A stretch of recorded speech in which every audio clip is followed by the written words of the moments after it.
27 tahun ini sebetulnya apakah, tadi Mbak Titi bilang apakah memang sudah terjaga menjadi lebih baik? Scholar yang menyebut dari Amerika Serikat itu foxes guarding the hen house. Para legislator parlemen yang membuat undang-undang pemilu, sementara mereka akan berkontestasi di pemilu, itu disebut seperti rubah yang menjaga kandang ayam gitu ya. Apakah itu yang kemudian melahirkan ide ya, oh kalau gitu urusan aturan pemilu, Ya, itu betapa menjadi hal yang sangat urgen, lalu perlulah dibentuk lembaga baru ya? Yang paling krusial adalah dia menentukan adil atau tidaknya kompetisi dalam merebut kekuasaan. Oke. Jadi dia adalah backbone atau tulang punggungnya dari praktik pemilu yang demokratis. Oleh karena itu, dia menjadi sangat vital, punya peranan yang sangat vital di dalam menjaga demokrasi elektoral supaya berjalan konstitusional.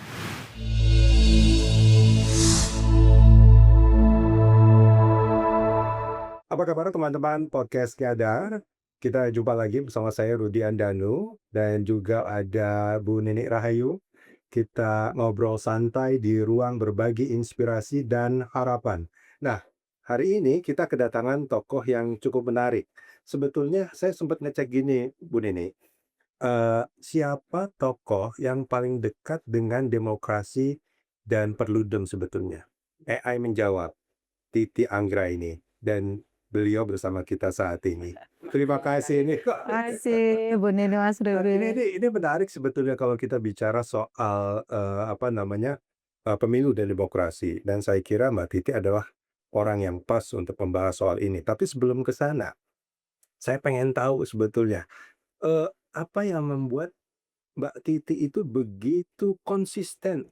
Kurang lebih gitu ya? Iya, jadi kalau, mengikuti apa, Perjalanan. oh ya kemarin saya hadir kebetulan beliau dikukuhkan, apa, sebagai apa, Dokter. doktor gitu ya, Aduh, di ini ujian saya udah terbuka. telepon nanti saya harus bayar katanya Ujian lagi. terbuka ya, itu, disampaikan oleh promotor perjalanan, karir beliau itu, profesi ya, sebagai dosen itu maupun sebagai aktivis, itu konsisten soal kepemiluan, soal demokrasi gitu loh.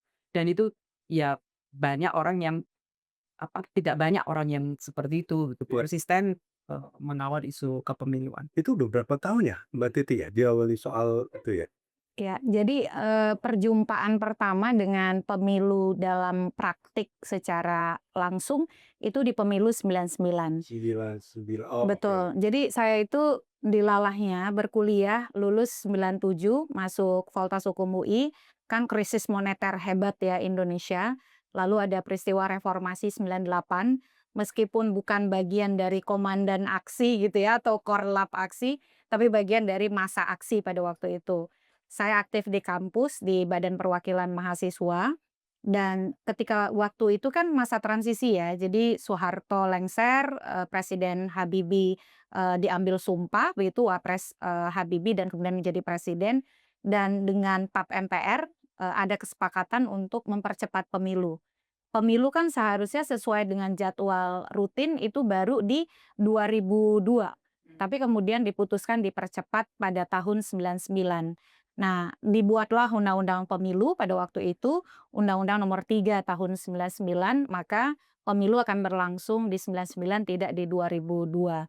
Nah, ada kebijakan yang cukup unik, karena kita mengalami distrust yang cukup kuat terhadap institusi legislatif ataupun eksekutif, maka ketika merumuskan institusi yang akan mengawasi pemilu, pada waktu itu Undang-Undang Nomor 3 Tahun 99 memberikan, kewenangan untuk membentuk pengawas pemilu kepada Mahkamah Agung. Dan anggotanya cukup besar pada waktu itu, anggota Panwaslu itu di tingkat pusat ada 30 orang. Nah, ternyata karena mungkin kepercayaan kepada mahasiswa dan perguruan tinggi sedang tinggi-tingginya, maka salah satu elemen anggota Panwaslu adalah unsur perguruan tinggi. Dan dijelaskan di penjelasan Undang-Undang Pemilu, Undang-Undang 399, unsur perguruan tinggi itu bisa mahasiswa, bisa dosen. Dan jadi waktu itu Mbak Titi Saya pada waktu itu mahasiswa, mahasiswa? Oh, mahasiswa. oke. Jadi Semester saya berapa itu? semester 4. Jadi Eee, saya waktu itu 99 berarti, 20 tahun belum. Nah, 19 menuju 20 jadi begitu. apa ya? menjadi anggota Panwas Pemilu. Panwas Pemilu. Nah, karena boleh diisi oleh mahasiswa, mungkin karena rekrutmennya yang harus cepat, pada waktu itu Mahkamah Agung meminta sejumlah nama dari Universitas Indonesia. Akhirnya dikirimlah dan salah satunya namanya saya. Jadi pada waktu itu di Panwaslu tingkat pusat ada 4 orang mahasiswa dan ada 2 orang dosen dari Fakultas Hukum UI. Nah, saya pada waktu itu masih kinyis-kinyis ya, 19 menuju 20 tahun. Bergulatlah mahasiswa semester 4 di Fakultas Hukum yang pada waktu perkuliahan lebih banyak di lapangan untuk demonstrasi ya, gerakan demo 98 pada waktu itu tiba-tiba harus langsung berhadapan dengan law in action gitu ya. Ini beneran law in action gitu. Tapi di situ ada satu refleksi mendalam. Karena saya berinteraksi dengan figur-figur tokoh bangsa yang hanya ada di buku kuliah saya. Siapa misalnya pada waktu itu. Jadi dari 30 anggota Panwaslu, ini luar biasanya.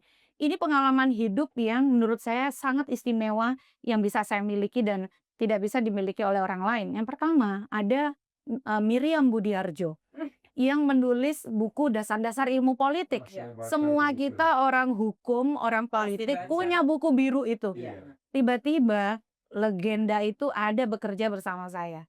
Ada Ramlan Surbakti, ada Todung Mulya Lubis. Kayak ada lompatan gitu. Betul, ada lompatan. Ada Mulyana Wikusuma, ada Hariman Siregar yang tokoh Malari yang luar biasa itu, dan sejumlah nama legendaris lainnya. Misalnya Kiai Haji Ali Yafi pada waktu itu ketua MUI, ada Ibu Zakia Darajat dan seterusnya. Total 30. Dan itu adalah semua orang yang berpengaruh pada masa itu dan orang yang betul-betul menjadi figur publik. Orang yang baru menuju 20 tahun, belajar hukum pun baru setengah jalan, ya tadi lebih banyak belajar hukum di jalanan begitu ya.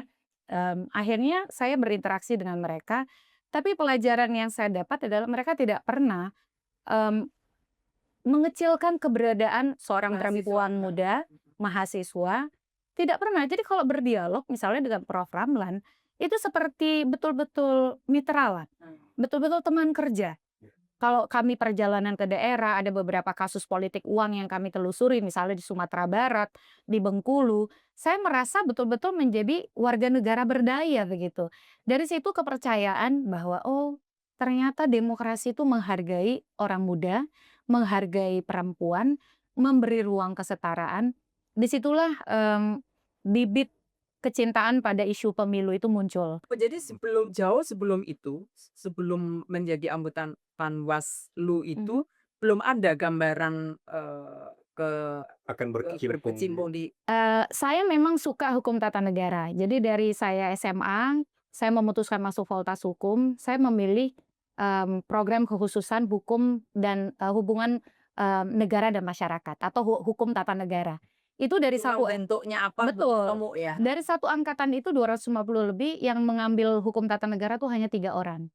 Jadi ini bidang studi atau program kekhususan yang dianggap air mata. Nah, kalau mata airnya tuh hukum bisnis gitu kira-kira. Karena dari satu angkatan itu ratusan yang ambil hukum bisnis, kami dari 250 yang mengambil hukum tata negara hanya 3 orang. Bayangan saya menyukai politik, saya menyukai sejarah. Oh, itu memang suka ya? Itu memang sudah dari saya SMA. Makanya kemudian ketika memilih jurusan, saya tuh sebenarnya ingin jadi wartawan. Sederhana saja alasannya, karena ingin keliling dunia gratis. Jadi bayangan saya itu adalah kalau jadi wartawan tuh challenging, bisa meliput perang, bisa pergi ke dunia luar begitu ya. Jadi tapi kemudian karena proses gonjang-ganjing 97, saya melihat kok banyak sekali tokoh-tokoh di televisi itu yang inspiring begitu ya. Yang kemudian menjadi dosen saya, misalnya Yusril Iza Mahendra dan lain sebagainya. Saya masuk Fakultas Hukum, saya menyukai hukum tata negara, saya suka dinamikanya, tapi pemilu itu belum menjadi opsi gitu. Berarti ini ikut membentuk ya? Pertemuan dengan para tokoh tadi ikut membentuk ya? Sangat-sangat. Jadi pertemuan itu kan dipertemukan oleh pemilu ya. Dan pemilu itu ada karena dia instrumen demokrasi. Jadi di situ saya percaya bahwa demokrasi itu bisa membuat seorang perempuan, seorang orang muda itu bisa punya eksistensi. Nah, yang terlibat tadi gitu. Dan lingkungan pada saat itu pun tidak membentuk Mbak Titi pada saat itu ya masih mahasiswa, seperti dalam tanda kutip kalau orang main tuh ada anak bawang tuh, Oh, tidak. enggak ya? Tidak, jadi interaksi dengan misalnya Profesor Ramlan Surbakti yang kemudian ketika saya menulis disertasi menjadi kopromotor saya yang pertama yang, satu, itu betul-betul relasi orang dewasa. Jadi misalnya ketika, kami menangani kasus, mana yang bagian Prof. Ramlan, mana yang bagian saya, pada waktu itu mahasiswa ada 4. Ada saya, ada Adi Aman kemudian menjadi country director dari, International IDEA untuk Bhutan, sekarang di Kendra, lalu ada Ari Purwanti dan Ivan Nur Adam. Jadi benar-benar kami bekerja, diberi pekerjaan dan harus mengerjakan itu, begitu. Keuntungannya adalah mungkin karena kami orang muda, ya agak lebih gape lah bahasanya dalam pakai teknologi ya. Waktu itu kan komputer masih serba terbatas begitu. Jadi, hal-hal seperti itu ya membuat ya akhirnya kami mencoba untuk menyesuaikan diri dengan ternyata mereka bukan hanya tokoh yang melegenda melalui buku, tetapi perilakunya juga patut jadi teladan Dan gitu. jadi inspirasi. Betul sekali, Iya, karena betul. kan banyak juga orang yang merasa mungkin pendidikannya tinggi ketika ada Ya, yang mungkin apalagi mahasiswa gitu, betul. ini dianggapnya kayak Lalu subordinat gitu ya? iya. Ya, ini tidak ya. Jadi Kata kuncinya nyaman tadi ya, kerjanya nyaman, egaliter sih. egaliter. Iya, nggak ada kayak zaman anak now itu yang, mohon izin, Oh. izin gitu ya. Saya dari dulu tuh nggak pernah mendengarkan istilah-istilah izin-izinan itu ya. Jadi betul-betul ya kalau berbicara ya wajar saja normal. Memang ada pergeseran ya dengan Ya. situasi sekarang. Jadi, kesantunan kita itu mulai terlalu abnormal begitu ya. Oke. Abnormal itu katanya kalau dia adalah sesuatu yang dilakukan di tempat yang sebetulnya tidak dia lakukan. Tapi kalau sekarang udah bilang izin, maka itu jadi normal juga. Iya, normalisasi ya. Berapa bersaudara, Mbak? Saya 3 bersaudara, perempuan semua. Berarti itu Saya paling anak pertama, adik saya dua-duanya perempuan. Jadi ya kami betul-betul keluarga yang istilahnya itu perempuan lah, feminis.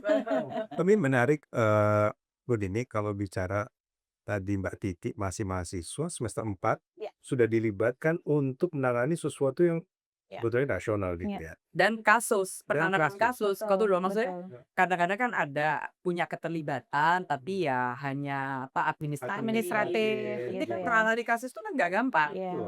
betul, betul. Itu dikirim sama kampus pada Kampus, saat Sama iya. kampus. apa kira-kira Ada kriteria kriteria tertentu sih? Kenapa alasannya kenapa Mbak Titi bikin atau Ya karena aktif di organisasi kampus ya, karena waktu itu saya anggota Badan Perwakilan Mahasiswa, jadi atau waktu itu istilahnya BPM. Jadi karena saya pengurus di BPM, maka dikirimlah nama-nama kami itu oleh UI ke pihak Mahkamah Agung yang membentuk Panwaslu. Dan ya alhamdulillah, karena kami juga, dari sisi sebagai organisatoris begitu ya, jadi tidak terlalu kesulitan.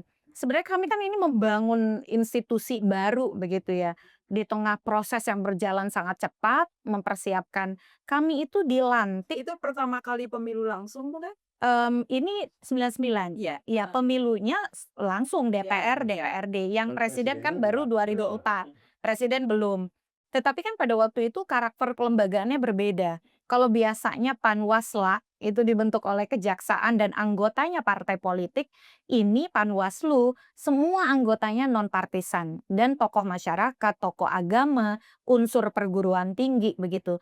Dan dibentuknya oleh Mahkamah Agung. Jadi kemudian betul-betul ini, adaptasi terhadap institusi yang baru Jadi begitu. ada ya, perjuangan demokrasi menuju demokrasi lah Betul. sebenarnya. Betul, dan pada waktu itu kan euforianya luar Luar biasa. biasa. Kita menyiapkan undang-undang pemilunya selesai begitu mepet dengan pelaksanaan pemilu, pemilunya di bulan Juni, undang-undang pemilunya, baru tuntas, bulan Februari, prosesnya jalan cepat begitu, partainya banyak. Pada waktu itu kan muncul musim semi partai politik.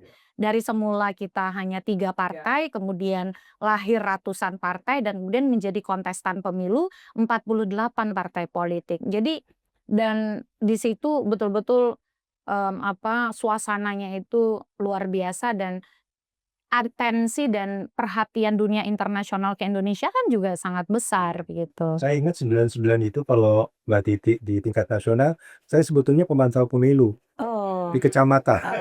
dengan Anfal ya mungkin. Nah, ini menarik ya, kalau ngomongin Mbak Titi, ya nggak usah ngomongin soal prestasi akademiknya lah, saya tahu khususnya cum laude ya. Benar ya? Nah, kalau S1 betul lulusan terbaik FHUI tahun 2001 dan cum laude. Tapi kalau yang S3-nya ini aduh 6 tahun saya sekolah. Karena keasikan Yang aktivisme. perlu dipotret Mas Rudi adalah soal konsistensi Betul. menjaga demokrasi melalui pemilunya Mhm, gitu. mhm. Apakah karena melihat ya emang pemilu ini sesuatu yang sangat penting untuk menegakkan negara kita gitu. Mhm. Kalau mau dianggap sebagai negara yang partisipatif, yang akuntabel, Mhm, yang mhm, transparan, siapa yang memimpin mhm. di DPR maupun pemerintah, atau ada hal lain yang membuat Mbak Titi tidak mengubah perjuangan kecuali melalui pemilu? Kan tadi juga pengen jadi wartawan ya? Iya. Iya, iya.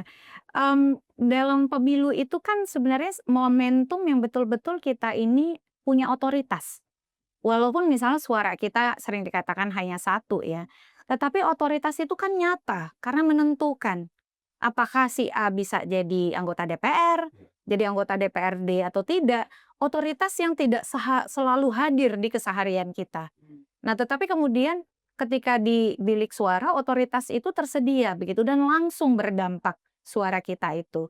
Nah, dari sana saya, merasakan bagaimana kemudian sebuah jabatan itu bukan hanya taken for granted, tetapi harus diperjuangkan dengan meyakinkan publik apa yang dia tawarkan. Dan kemudian ini kan sebenarnya pemilu itu transaksi, tapi transaksi program. Rakyat punya suara, calon punya program yang dia tawarkan untuk, kemudian bertukar dengan suara rakyat itu. Nah, sekarang yang tergerus ini kan bergeser, bukan lagi transaksi program, tapi transaksi uang begitu ya. Nah, itu persoalan berikutnya. Nah, saya merasa bahwa semangat itu yang tidak boleh hilang. Bagaimana kemudian saya kan merasakan, melihat, pemilu 97 dengan 3 partai, bagaimana misal pada waktu itu Golkar menargetkan 90% lebih, ternyata betul terjadi 90% lebih misalnya. Bagaimana ABG ya, ABRI, birokrasi, dan Golkar bekerja luar biasa, di dalam proses pemilu. Dan itu kan kemudian musim semi muncul di tahun 99. Bagaimana, semangat kita dari seluruh Indonesia, kelompok-kelompok politik itu lahir. Dan itu menjadi, instrumen kohesi, sosial dan politik baru begitu. Dan itu indah sekali begitu. Nah, bagi saya dinamika dan suasana itu tidak tergantikan. Itu yang menyebabkan 27 tahun Ya. lebih kurang Iya. berkecimpung di bidang yang sama. Iya, Kak. Sampai melahirkan ini. Saya melahirkan ini ya, gitu. Jadi saya ini menyaksikan dari mulai 3 partai, lalu masuk ke arena yang praktis 48 partai, melihat mereka berkompetisi, melihat pilkada langsung di 2004, menyaksikan proses damai di Aceh yang melahirkan partai politik lokal dan pilkada langsung di 2006, karena saya kerja di BRR waktu itu. Lalu kemudian melihat bagaimana misal transformasi KPU, lalu kemudian bagaimana kita melihat dinamika, kompetisinya. Saya melihat bahwa pemilu itu lagi-lagi siklus yang kalau kita tidak jaga, tidak kita pertahankan seperti halnya demokrasi, dia itu bisa mundur begitu, bisa berulang ke titik yang, paling rendah. Nah, oleh karena itu tidak bisa kemudian merasa puas dengan capaian. Dan itu ternyata benar terjadi kan, segala yang kita sudah capai itu bisa mengalami siklus kembali ke titik awal. Nah, itu yang membuat saya menganggap bahwa pemilu itu menantang. Banyak, dinamikanya, kepentingannya besar. Kalau masyarakat itu tidak ada membersamai, ya kita akan bisa kehilangan bukan hanya pemilunya tapi demokrasinya gitu. Nah, itu kalau kita bicara selama 27 tahun Mbak Titi berkecimpung lah ya di Hmm. situ. Ini kalau kita bicara soal pemilu dan demokrasi kan sebetulnya kita bicara soal kualitas, gitu Iya. ya. Iya. Prosedur dan kualitas. Prosedur dan kualitas. Mhm. Nah, ini selama 27 tahun ini sebetulnya apakah tadi Mbak Titi bilang apakah memang sudah terjaga menjadi lebih baik atau pernah mengalami penurunan atau bagaimana sebetulnya menurut catatan? Iya, kita harus akui bahwa kita mengalami, kemunduran yang sangat kasat mata ya. Karena misalnya kalau saya kan menekuni hukum pemilu. Jadi yang namanya kompetisi itu kalau disederhanakan, kalau menurut Mozafar Sadler, dia menggunakan instrumen pemilu, itu ada tata kelolanya. Nah, tata kelolanya itu bekerja di 3 arena. Arena pembentukan aturan atau rule making, arena implementasi aturan atau, rule application, dan arena adjudikasi aturan atau rule adjudication. Kita pakai instrumen yang pertama dulu, pembentukan aturan. Di masa-masa awal, itu tadi saya cerita Undang-Undang 399. Undang-Undang 399 itu dihasilkan dalam tempo yang cepat. Nah, karena pada masa transisi pada waktu itu pemerintah Kemendagri membentuk yang namanya tim 7. Tim 7 ini para pakar isinya gitu ya. Jadi tempo yang cepat itu akhirnya bisa diatasi karena yang bekerja berbasis kepakaran. Cepat tuh hasilnya gitu. Lalu kemudian pemilu 2004 mulailah orang tuh makin melihat undang-undang pemilu ini strategis nih. Karena rule of the game-nya menentukan siapa yang kemudian akan bisa diuntungkan, siapa yang akan kemudian misalnya bisa dihambat. Mulailah kemudian dinamika politik tarik-menarik kepentingan tuh muncul. Misalnya, tarik-menarik soal persyaratan ijazah, mau SMA atau S1 untuk jadi calon presiden. Nah, kalau dia, tersangka, boleh nggak jadi, calon anggota DPR dan lain sebagainya. Mulailah muncul fenomena yang saya sebut sebagai log rolling politik, perputaran politik di antara aktor-aktor parlemen ketika mereka mengatur pemilu. Karena mereka adalah orang yang akan berkontestasi, tapi juga mengatur aturan untuk mereka sendiri. Nah, itu sudah mulai tuh muncul dinamikanya. Ternyata makin ke sini, mmm, apa kesadaran tanda kutip bahwa aturan pemilu itu akan sangat membawa dampak terhadap mereka. Nah, kalau kata saya kutip di buku ini, ada, scholar yang menyebut dari Amerika Serikat itu foxes guarding the henhouse. Para legislator parlemen yang membuat undang-undang pemilu, sementara mereka akan berkontestasi di pemilu, itu disebut seperti rubah yang menjaga kandang ayam gitu ya. Kebayang dong ya kalau rubah jaga kandang ayam begitu. Nah, konflik kepentingannya itu sangat besar begitu, sangat kuat. Nah, oleh karena itu akhirnya makin ke sini, mereka punya kecenderungan untuk semakin mempertahankan status quo. Jadi tidak mau mengubah aturan dan karena ingin mempertahankan status quo, aturan tidak berubah, tidak mau merevisi undang-undang pemilu, Mahkamah Konstitusi jadi sandaran. Jadi karena, undang-undang pemilunya kualitasnya makin, bias kepentingan, penuh konflik kepentingan, bahkan tidak direvisi, orang mencari saluran alternatif lain. Akhirnya pergi ke Mahkamah Konstitusi.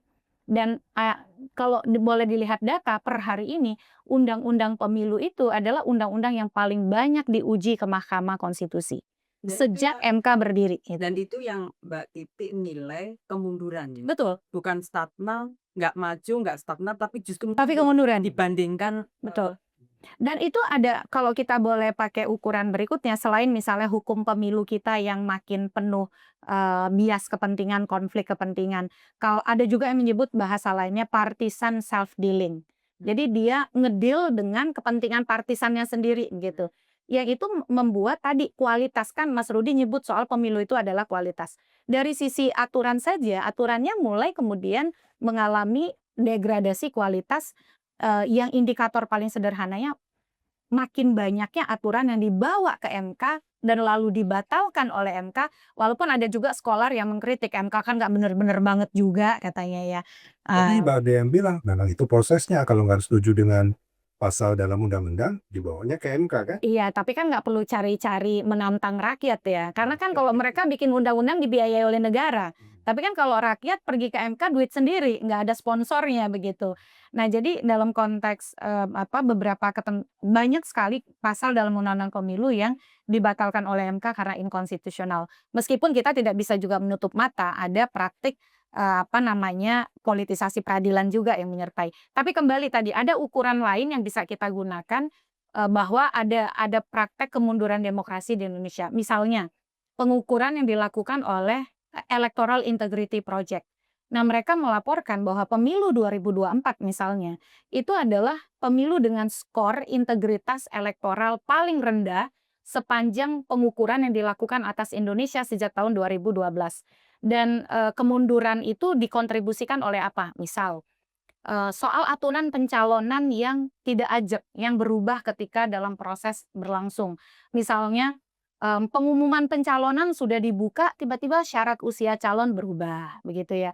Atau kemudian dalam, prosesnya, tiba-tiba, ada aturan keterwakilan perempuan yang menyimpangi undang-undang. Soal keterwakilan perempuan paling sedikit 30%. Lalu kemudian, pengaturan bantuan sosial itu tidak jelas, sehingga, rentan terhadap manipulasi dan melahirkan arena kompetisi yang tidak setara. Nah, hal-hal tersebut bukan hanya dipotret oleh para scholar di dalam negeri, tetapi juga oleh lembaga-lembaga internasional yang melakukan pengukuran. Termasuk tingkat politik uang kita itu makin menggila.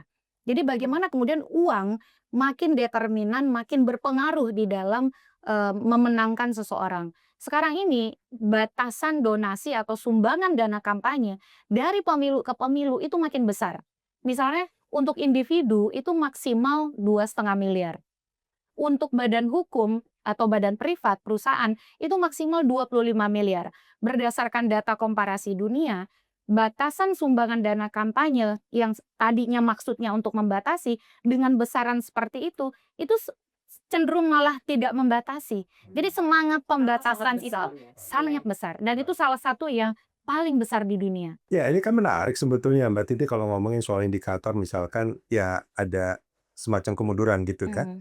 Tapi, dibilang bahwa mereka setuju dengan status quo, cuma kalau kita bicara soal undang-undang pemilu, koreksi kalau saya salah, itu kan sudah berapa kali direvisi itu? Kalau nggak salah tentang Setiap mau pemilu direvisi bukan? Nah, Iya kan? iya, Setiap mau pemilu mesti direvisi. Kecuali 2024 tidak Mhm. direvisi. Justru itu yang Ya, sebetulnya justru itu yang menjadi menjadi legislative ini, inaction. harusnya. Jadi Gitu. ada situasi yang seharusnya menjadi dasar perubahan Ya, tidak tidak dilakukan. Itu yang disebut legislative Iya, inaction. inaction. Nah, coba Mbak, apa itu legislative Inaction. Inaction. Jadi bukan Bukan inaction, tapi tapi digabung inaction. inaction, Inaction. oke. Kalau diterjemahkan harafiahnya itu ketiadaan tindakan Mhm. atau ketidakaktifan. Abai lah, abai. Pengabaian.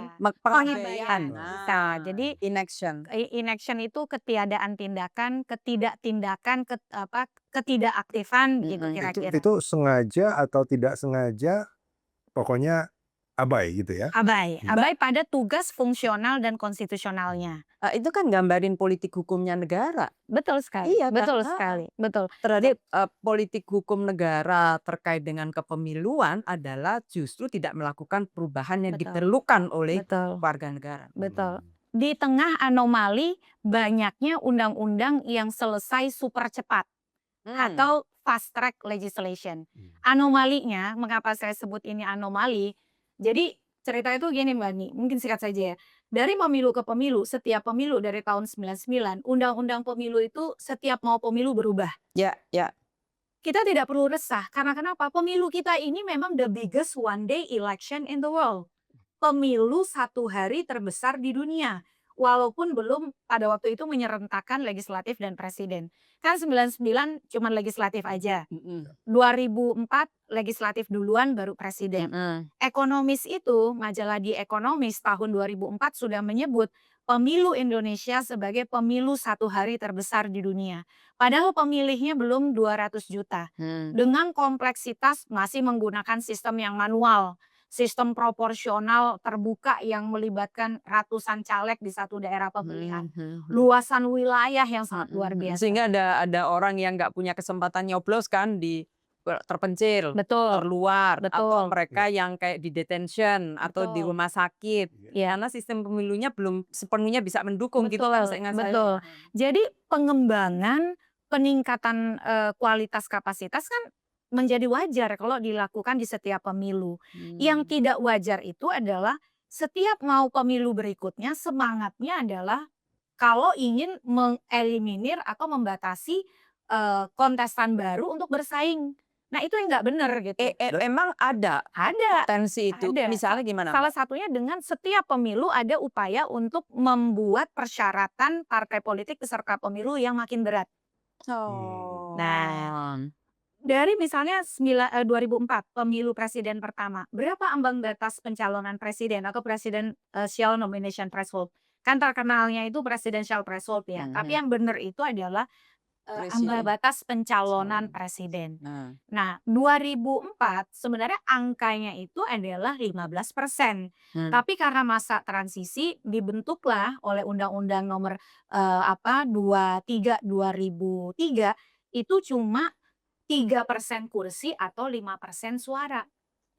Setelah selesai 2004, semangatnya adalah untuk membatasi jumlah calon presiden. Dinaikkanlah tuh ambang batas pencalonan presiden jadi 20% kursi atau 25% suara.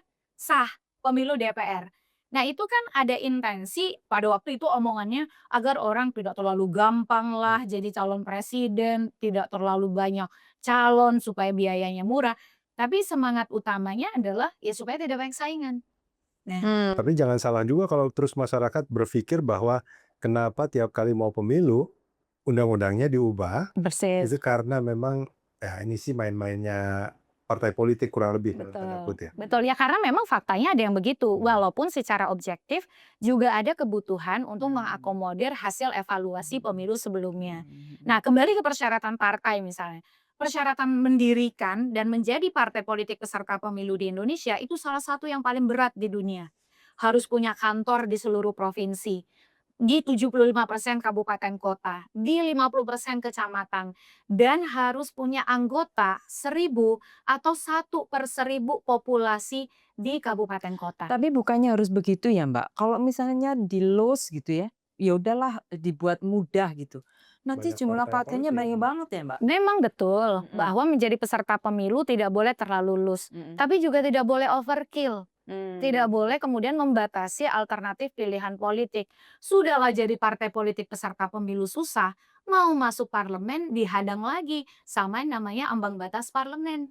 Jadi sudahlah susah mau jadi peserta pemilu, mau dapetin kursi tambah susah karena ada ambang batas atau threshold jumlah suara yang harus diperoleh. Dan itu ada kecenderungan-kecenderungan tersebut.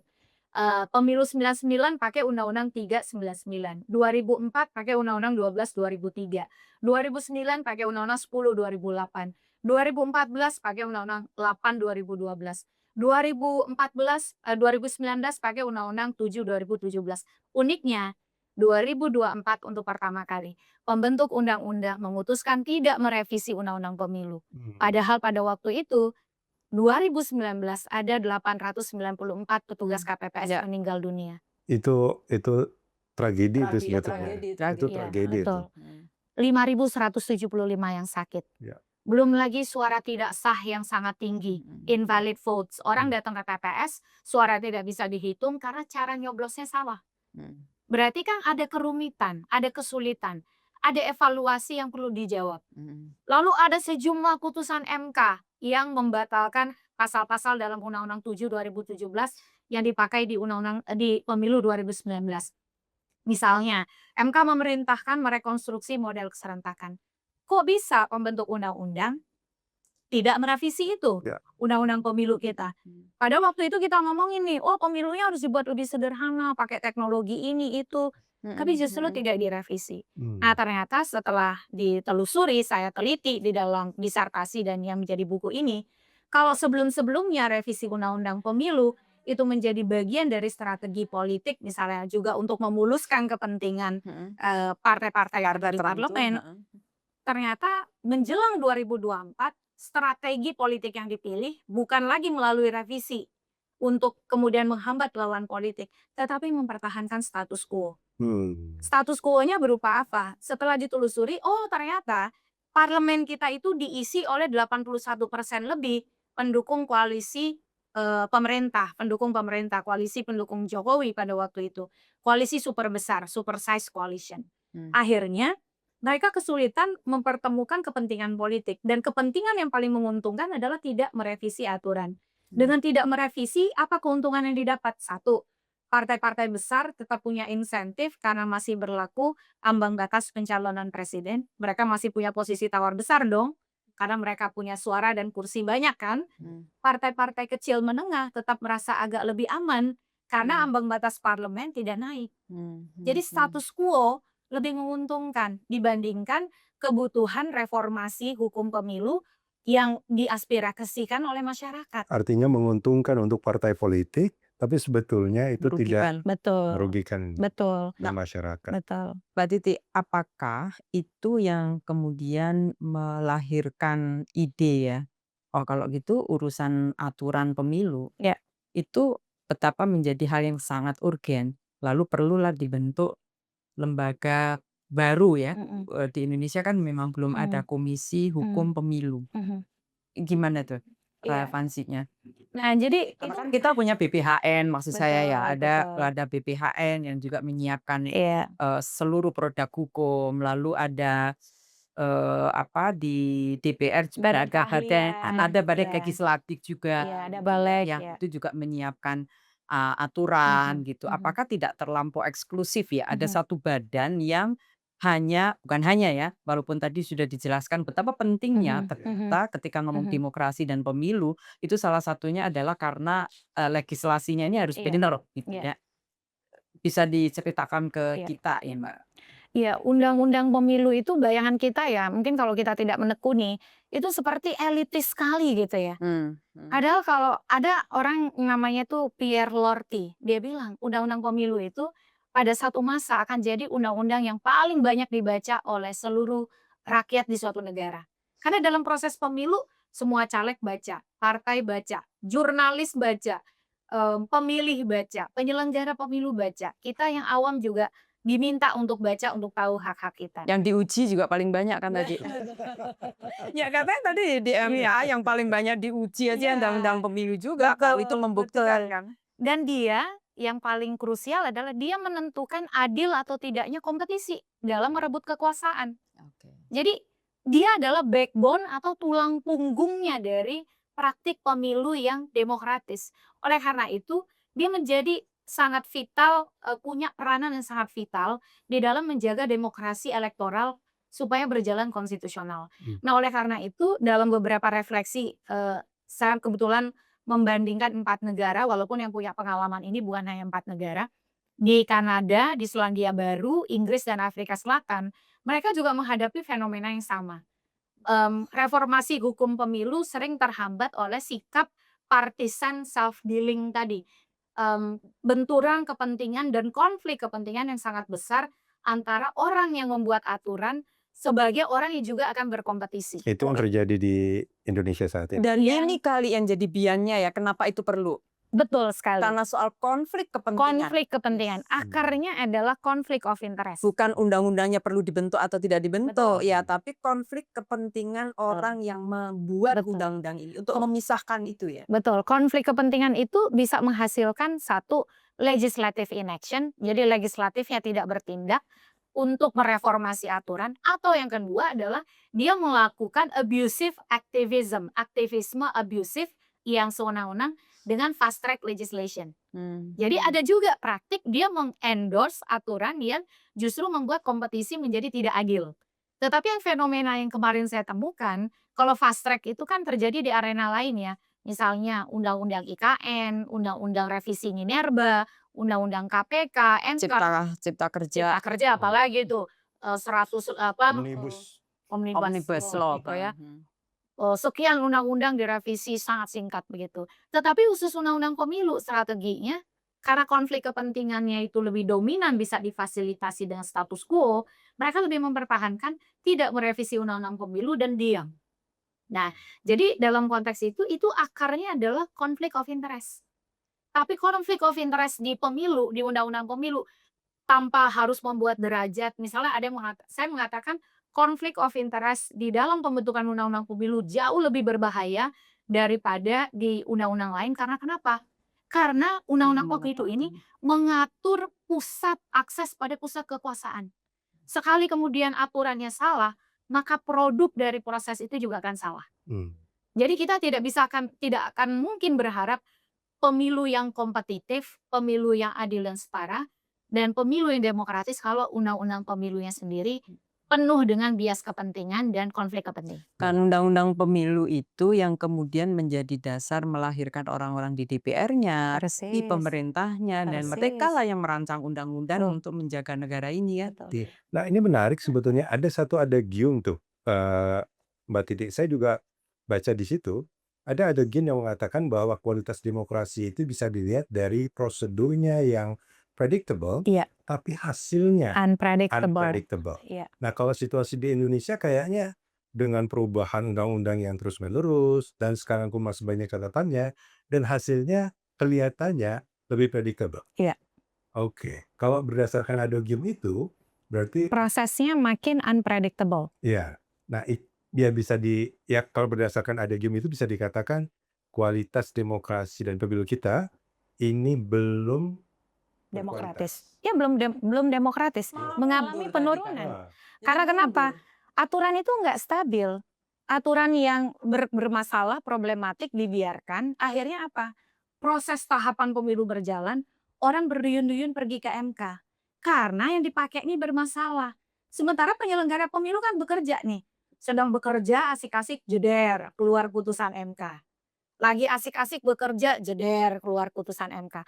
MK-nya nggak salah, kan MK nggak boleh nolak permohonan. Iya.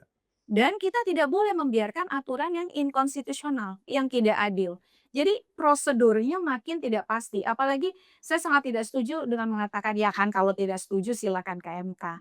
Harusnya kan Anda sebagai pembentuk undang-undang jangan membuat rakyat Anda pakai duit sendiri pergi ke MK.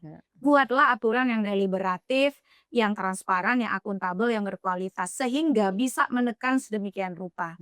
Kan tidak perlu ke sana. Tidak gitu. perlu ke sana karena kalau Anda kan dibayarin negara, kalau kami kan pakai duit kantong sendiri. Saya dari Tangsel ke MK itu naik taksi pulang pergi udah berapa gitu ya, dan itu tidak disupport oleh negara. Nah, dalam konteks ini disitulah refleksi belajar dari Kanada, Selandia Baru, Inggris, dan Afrika Selatan. Reformasi hukum pemilu dan itu ditopang oleh banyak ahli yang meneliti hukum pemilu. Mereka khusus untuk hukum pemilu karena dia sangat esensial menentukan pusaran kekuasaan. Ada institusi yang memang harus dijaga yang terbebas dari bias kepentingan tadi, yang memang mengandalkan kepakaran, yang mengandalkan independensi, profesionalitas, tanpa harus menegasikan fungsi parlemen. Iya. Makanya saya mengusulkan di dalam studi ini Komisi Hukum Pemilu. Jadi ini berkaca dari ketidakberhasilan pembentuk undang-undang menjelang pemilu 2024, bahkan dalam membahas naskah undang-undang. Jadi naskah undang-undang itu sendiri tidak sampai dibahas, di-stop. RUU Pemilu sudah masuk prolegnas, dihentikan, dicabut dari prolegnas, dan tetap diputuskan untuk menggunakan undang-undang lama. Oke. Dan sepertinya tanda-tanda atau gejala itu akan terulang lagi. Contoh, Mbak. RUU Pemilu itu sudah masuk prolegnas untuk 2029 sejak tahun 2025. Nah, sekarang kita sudah pertengahan Juni. Oke. Sampai hari ini tidak ada naskah akademik, tidak ada draft RUU. Ini semakin panas, tapi biar kita menurunkan tensi, Minum dulu. boleh diminum dulu. Saya juga anggap ini udah.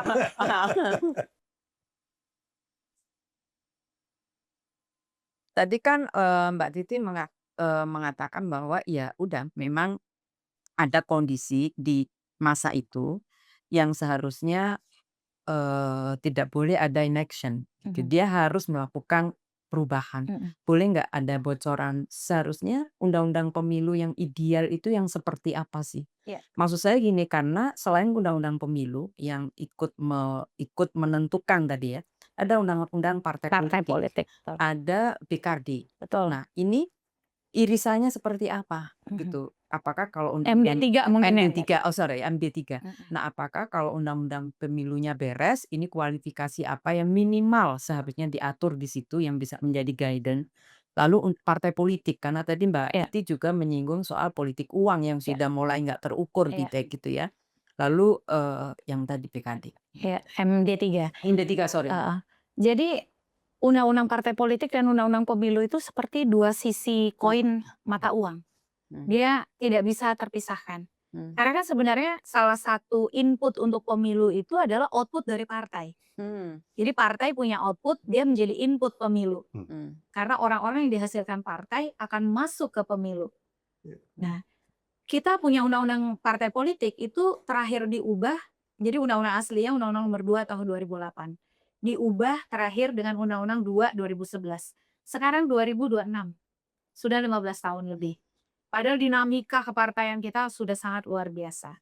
Nah, ternyata kemudian undang-undang partai kita ini kalau kita baca isinya itu sangat sentralistis. Ketika digabungkan dengan undang-undang pemilu, contohnya mau mencalonkan apapun di pilkada, di pelosok Papua sana, pelosok Kalimantan, Sulawesi, itu semua wajib dengan rekomendasi ketum dari DPP yang di Jakarta. Tidak usah pakai mahar politik, yang normal-normal legal saja itu udah mahal. Karena kan untuk mengurus Apa tuh Mbak, mahar politik itu apa? Ya pura-pura nggak tahu atau tahu? Beli tiket pencalonan, Beli rekomendasi. beli rekomendasi. Nggak usah begitu-gitu. Kayak mau ke bioskop aja ini pemilu kita ini. Padahal itu kan kompetisi yang harusnya dasarnya ya kompetensi ya. Betul, betul. Kompetensi, integritas gitu ya. Kan kalau saya tidak salah Bu Ninik, buat saya fungsi partai politik itu kan paling tidak kan ada kaderisasi untuk Iya. menghasilkan pemimpin gitu Iya. kan yang ditawarkan oleh Iya. sendiri. Ya, ya. Dan yang kedua juga barangkali dia membahas kira-kira program-program atau kebijakan-kebijakan apa yang mestinya akan diusulkan Persis. ketika kan kalau kita lihat kampanye misalnya orang cuma bilang anti korupsi Iya. tapi sebetulnya program partai Anda Iya. apa? Betul. Itu yang nggak kelihatan Betul. buat saya gitu. Iya. Nah, itu makanya pentingnya undang-undang partai politik. Jadi kalau kita otopsi nih undang-undang partai kita, ada banyak sekali persoalan. Salah satu sumbernya adalah tidak bekerjanya demokrasi internal partai. Kenapa demokrasi internal partai tidak bekerja? Karena partai terlalu berpatron pada pemilik modal.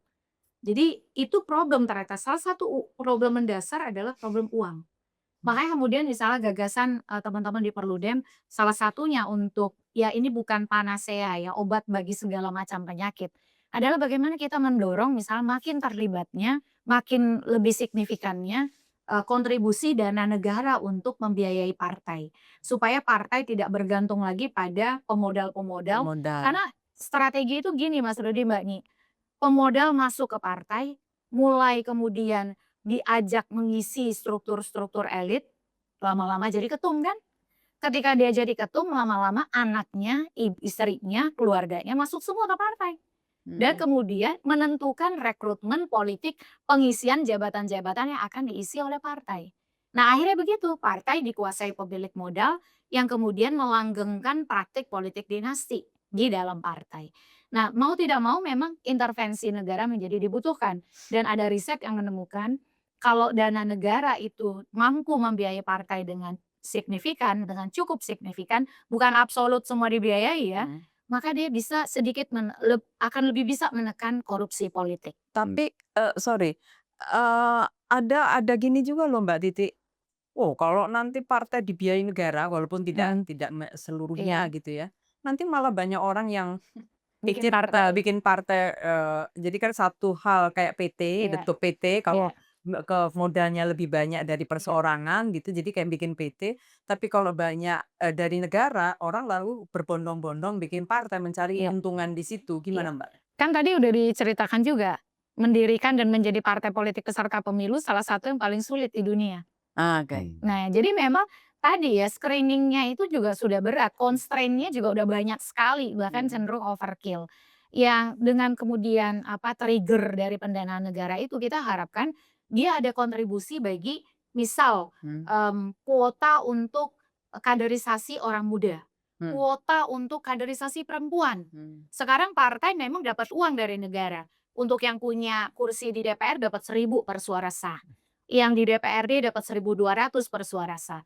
Di DPRD kabupaten kota 1.500. Tapi dari hitung-hitungan real itu tidak mampu menopang tadi bersaing dengan pemilik modal. Jadi undang-undang parpol memang SOS, sangat urgent untuk direvisi. Termasuk juga upaya untuk menekankan agar yang menjadi caleg itu beneran kader dong. Nah itu Mbak, yang Jadi itu. ada sebenarnya gini Mbak nih, putusan MK itu sudah membantu banyak pembentuk undang-undang dalam menata arsitektur hukum pemilu Indonesia. Misal, di putusan 114 tahun 2022, MK mengatakan pembentuk undang-undang perlu mengatur agar yang menjadi caleg DPR itu paling tidak adalah kader partai politik paling sedikit 3 tahun. Yang kader caleg DPRD paling sedikit kader selama 2 tahun. Dan untuk pemilu presiden misalnya bisa dilakukan preliminary election, pemilu di internal dulu, kalaupun mau koalisi yang ditawarkan itu produk ini pemilihan di internal yang melibatkan pengurus atau anggota gitu. Jangan tiba-tiba orang hanya karena populer, isi tasnya gendut gitu ya, Lalu itu yang masuk, yang didorong tanpa melibatkan pengurus dan anggota. Itu ada yang pernah bilang kayak gini tuh Mbak Titi. Jadi orang itu jadi caleg misalkan gitu ya. Biasanya karena satu dekat sama pejabat partai atau Ya. ketua, terus yang kedua karena dia punya modal, Ya. atau dia namanya memang terkenal nih Betul, public betul, figure. betul. Itu memang Real begitu. real begitu.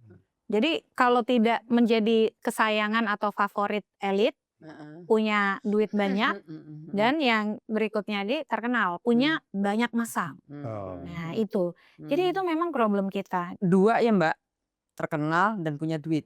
Dan kalau enggak, kesayangan dari elit. Nah ini yang Kalau susah nih. kesayangan elit bisa dikasih duit soalnya. Saya padahal selama ini mengkategorikan hanya 2. Ah. Karena punya pengalaman Mbak, Ah. saya ditawari lah gitu. Ah. Jadi masuk partai politik, lalu ditawari nanti bisa diprioritaskan menjadi calon, boleh memilih di wilayah mana. Lalu jawaban saya waktu itu terima kasih ya, tentu kalau ditawarin terima kasih kan gitu. Tapi saya sadar saya tidak punya konstituen. Saya ini bukan orang yang digemari, nggak punya komunitas konstituen saya gitu yang akan memilih saya. Lalu yang kedua saya nggak punya duit. Jadi saya nggak populer dan saya nggak punya duit. Ini modal yang menurut saya diperlukan untuk menjadi politisi sekarang itu. Saya Memang bilang benar. tadi, saya nggak memasukkan yang kesayangan tadi. Saya harus nyari orang yang nyayangin saya Iya, berarti ya. betul. Hah? Kalau 2 nggak populer. Terus karena saya cuma jawab 2 walaupun 2 ini Iya. waktu itu saya dijawab Mbak Titi, nggak apa-apa, nggak punya nama, nggak punya duit saya kasih. Tapi saya bilang, kalau saya boleh dikasih, saya kok merasa itu kayak saya jadi Tidak punya autonomi. Ya, betul, ya, betul. saya nanti terus diarahkan ke Betul, mana. Jadi persis. tidak independen saya, Persis. itu yang saya khawatir. Jadi itu, nah ini berarti kalau nggak punya duit, nggak populer, cari kesayangan. Iya dong, favoritnya elit. Favoritnya Iya, elit. Oke, bahasa lebih sederhana kesayangan elit. oke. Nah itu bisa disupport tuh. Tapi paling nggak gini mungkin pertanyaannya, paling tidak indikator idealnya minimumnya Iya. bagi seorang kader gitu ya, yang terus kemudian diusulkan sebagai caleg gitu, itu seperti apa mestinya, Mbak Titi? Iya, kita bisa berangkat dari yang sudah ada dulu ya. Misal tadi sebut contoh putusan MK. Ada persyaratan minimal kader dalam waktu tertentu. Misalnya DPR disebut 3 3 tahun. tahun. Jadi Nah, kan ada walaupun dia misalnya awalnya modalnya popularitas, tapi tapi dia betul internalisasi Proses ideologi. visi kaderisasi. misi ya Betul, kan, kaderisasi itu kan setidaknya matang. tidak membuat dia bahwa human trafficking itu dianggap sebagai bagian dari Kementerian Perdagangan gitu ya. Nah itu kan candanya lewat deh. Candanya lewat deh. Itu ada kejadian beneran. Jadi waktu ditanya soal human trafficking, jawabnya saya bukan dari Komisi Perdagangan gitu. Nah ya itu intro lah. Kita nggak terlalu, Tapi lucu banget. nggak terlalu ini kan perdagangan manusia. Dibilangnya itu urusan Kementerian Perdagangan. Ya begitulah kira-kira. Nah kita kan mau mengembalikan marwah wakil rakyat kita ya. Ya. Jadi dalam konteks itu persyaratan kader itu menjadi perlu. Termasuk sebenarnya kontribusi evaluasi itu bisa berangkat juga dari pilihan sistem pemilu. Nah cuman kan deliberasi itu harus dibawa ke atas meja dong. Jangan didiamkan. Nah yang terjadi menjelang 2024, deliberasi itu tidak dibawa terbuka ke atas meja, membuat rakyat melihat, ikut berdiskusi, tetapi justru mereka memilih status quo. Akhirnya aturan-aturan yang problematik terus dipertahankan, memicu orang-orang pergi ke MK mencari solusi atas kondisi yang terjadi. Akhirnya keluarlah banyak putusan MK yang kemudian yang punya kepentingan kan bukan hanya kita-kita yang punya semangat membenahi. Saya percaya Mas Rudi, Mbak Nini ini punya semangat membenahi sistem genuine gitu ya. Tapi kan yang punya motif politik menyimpang juga bisa memanfaatkan. Oke. Oke. Kalau Kayak didiamkan. kalau didiamkan kan Kalau akhirnya dibiarkan. tadinya itu yudisialisasi politik atau makin terlibatnya hakim dan pengadilan menjadi politisasi peradilan. Mbak Titi, kalau berkaca pada pemilu 2019 ada situasi legislation in action gitu. Legislative in action. Legislative in action. Nah, ke depan ini kan juga persiapan 2029. Ya. Kalau kita lihat para politisi juga udah pada bermanuver sendiri-sendiri nih. Kalau dalam pandangan Mbak Titi, persiapan legislatif kita, pemerintah kita menghadapi pemilu 2029 ada nggak indikasi juga ini Terjadi legislative in lagi. action? Ha. Sangat kuat. Apalagi ada pernyataan misalnya mereka mulai menunjukkan penolakan-penolakan pada sejumlah putusan MK. Misal MK kan memutuskan pemisahan pemilu nasional serta Dengan pemilu daerah ya. daerah, Ha. di mana DPRD tidak lagi digabungkan dengan pemilu DPR, DPD Presiden, tetapi dikeluarkan dengan pemilu kepala daerah atau pemilu serentak daerah dengan jeda 2 sampai 2,5 tahun. Ditambah lagi ada narasi pilkada tidak langsung. Dan itu afirmasi 30%. Ada Iya. putusan MK juga Betul, kan. ada putusan MK juga yang memerintahkan wajib 30% keterwakilan perempuan, kalau tidak didiskualifikasi. Didiskualifikasi. Lalu juga ada putusan MK soal ambang batas parlemen yang diminta dihitung ulang. Kalau sekarang kan 4%. Nah, itu kan narasinya alih-alih membuat angka yang lebih moderat, yang lebih ramah, justru ingin menaikkan. Nah, dalam debat yang hari ini di tengah misalnya sikap kontra terhadap putusan MK, kan paling aman adalah tidak melakukan apa-apa. Diam kan? Mempertahankan status quo. Sorry, bukannya putusan Putusan MK itu Wajib. final and binding dan Betul. wajib dilaksanakan. Betul. Dulu juga sebelum 2024 ada banyak putusan MK yang perlu ditindaklanjuti, tapi kan mereka diamkan. Nah, ini yang mestinya kalau pembentuk undang-undang memahami efek dari aturan yang tidak mereka ubah di menjelang 2024, mereka pasti akan lebih memilih untuk melakukan perbaikan aturan. Karena kenapa? Kalau mereka misalnya tetap ini saya membaca gelagar di Mbak Nini. Mereka akan mendiamkan atau kemudian kalaupun merevisi injury time. Kalau injury time artinya kan waktu sangat mepet. Persiapan. Kalaupun orang ke MK belum tentu putusannya bisa cepat. Yang dipertaruhkan itu bukan hanya soal kualitas pemilu yang bisa makin memburuk, tapi juga legitimasi dan kepercayaan publik. Dan kita tidak pernah tahu respon publik akan seperti apa. Kita tidak mau peristiwa Agustus 2024 terulang ketika putusan MK soal ambang batas pencalonan kepala daerah coba dipersoalkan. Kita juga tidak mau Agustus 2025 karena rakyat merasa kok kami berjarak sekali dengan para wakil kami. Ini situasi ini bisa eskalatif. Dan jangan lupa undang-undang pemilu ini soal kepentingan politik. Kita tidak pernah tahu apakah yang sikap politik dari partai-partai itu serupa antara yang di muka dengan yang di belakang. Dia menjadi rentan sekali untuk menjadi kendaraan politik yang bisa mengganggu stabilitas dan persiapan pemilu 2029. Ini yang mestinya harus diantisipasi. Makanya tadi supaya tidak konflik of interest perlu ada komisi hukum Pemilu. lebih jernih. Lebih jernih, betul. Jadi Jernih, betul. menjenta supaya lebih jernih, nggak bicara status quo, nggak bicara isu, nggak bicara kepentingan partai politik. Iya. Ya emang harus ada yang mikirin. Gitu Betul. kira-kira gitu ya. Persis. Baik, Mbak Titi, terima kasih banyak sudah berbagi bersama kami di Podcast Nyadar. Bu Nini, terima kasih sudah bersama kami. Teman-teman Podcast Nyadar, demikian tadi ngobrol santai kita di ruang berbagi inspirasi dan harapan.